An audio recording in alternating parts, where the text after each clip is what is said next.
Hi there, I'm Scott. My channel is called CineRam, and I am counting down the top 5 Barbenheimers of decades past. My previous video was on the films of the 80s, and this is going to be the 90s. And if I probably didn't mention it in my first video, but of course a lot of this is, my choices are influenced by personal preference and also my incomplete, perhaps, understanding of a film's cultural impact over the years. I think I've been fair and objective, but who knows? Anyway, the 90s, of course, were a very big decade for me. I was a really supercharged moviegoer, seeing all kinds of stuff, a lot of which I didn't like, but I was, sort of finding my my preferences, my tastes, and a couple of the Barbenheimers of the 90s that I would consider honorable mentions would be, in 1992, there was Glengarry Glen Ross, the very profane David Mamet drama with Alec Baldwin and Ed Harris. On that same day, The Mighty Ducks came out. The Mighty Ducks with Emilio Estevez, a kid-friendly sports franchise that kicked off, had a few sequels, very popular, quite a contrast right there. The Birdcage and Fargo came out on the same weekend in 1996. The Birdcage, of course, is the comedy with Robin Williams and Nathan Lane. Terrific movie, very delightful. Gene Hackman, of course, is also in it as the uptight father.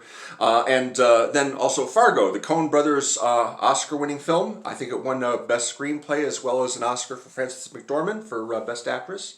One of the Coen brothers' most memorable films, and also voted the top movie of the 90s by a poll on Film Spotting. This is a podcast I listened to. Very noteworthy. In 1992, again, A Few Good Men, the multi-Oscar nominated drama with Tom Cruise, Jack Nicholson, Kiefer Sutherland, Demi Moore, Kevin Pollak, Kevin Bacon, alongside Muppet Christmas Carol. It was the end of the year, time for holiday movies. Muppet Christmas Carol is a very well liked holiday favorite in the decade since it's come out. With Michael Caine playing Ebenezer Scrooge. I saw it in the theater, actually. It's very good. Very good. And finally, one of the one of Bill Murray's most acclaimed films is Groundhog Day, of course, directed by Harold Ramis. A terrific movie. Came out in the same day, early 1993, at least in the States anyway, as the Peter Jackson extremely bloody horror comedy Dead Alive. And fountains of gore in this movie. A great contrast between those two right there. Make a really fun double feature, those two. If you were to see them, if you lived in an area that had Dead Alive playing locally, which not many places were, unfortunately.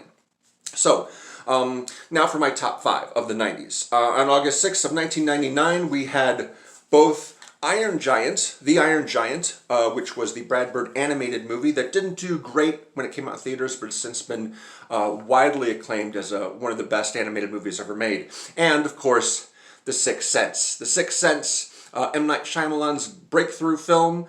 Haley Joel Osment, of course, killing it as the little kid. Toni Collette being nominated for supporting actress as well. One of my favorite performances in any movie. And of course, Bruce Willis as the child psychiatrist. A huge hit, a massive hit. The incredible twist that everybody was talking about, was nominated for Best Picture, Best Director, Best Screenplay. Yeah, an incredible, pretty incredible impression that this movie made when it came out. Make a great pairing with The Iron Giant, I think. July 12th, 1991 for my number 4. The debut film of director John Singleton, Boys in the Hood, starring Lawrence Fishburne, Cuba Gooding Jr., and Point Break, Catherine Bigelow's incredibly well-liked action film with Keanu Reeves and Patrick Swayze, the surfing bank robbers, plus Gary Busey as Pappas, the sarcastic FBI agent. A longtime favorite of action fans from that time. Make a great pairing, the two of them. Let's see now.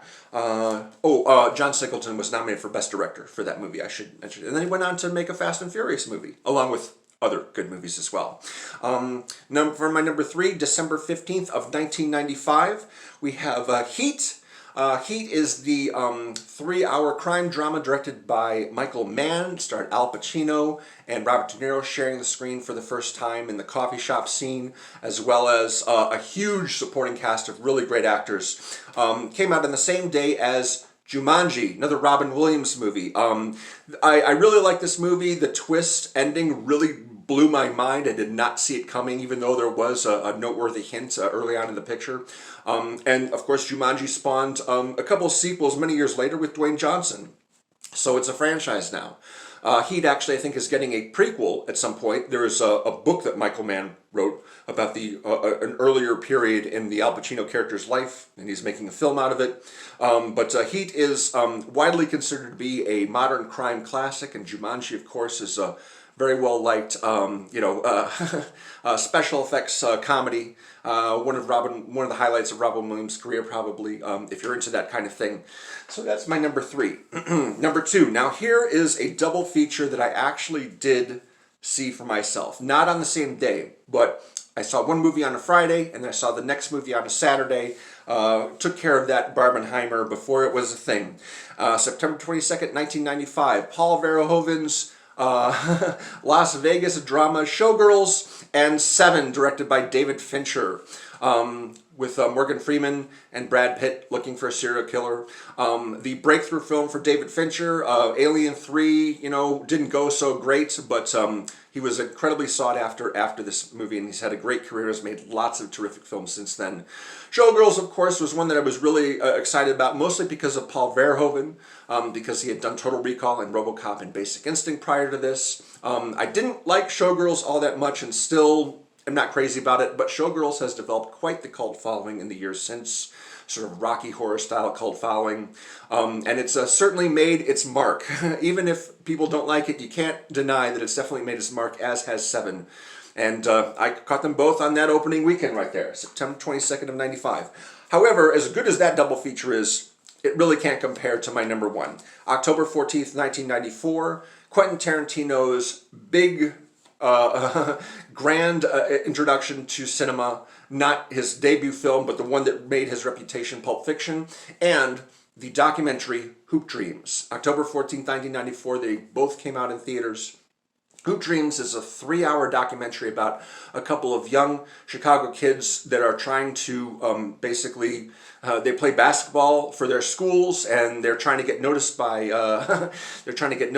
scouts for college or for professional teams, and every single missed shot and every single score counts for them or against them. And it's quite a story. It's quite a story. And Siskel and Ebert really were pushing this movie. They really were encouraging people to see it, and they were absolutely furious when it was not nominated for Best Documentary at the Academy Awards the following year. Pulp Fiction, of course, nominated for Best Director, Best Picture, Best Actor, Best Supporting Actor, Best Supporting Actress. Won for It's a Screenplay. Tarantino and Roger Avery got that one. And of course, Pulp Fiction is the one that made Quentin Tarantino who it is. People like Reservoir Dogs, but it didn't make the impression that Pulp Fiction did. And Quentin Tarantino's been riding pretty high ever since then.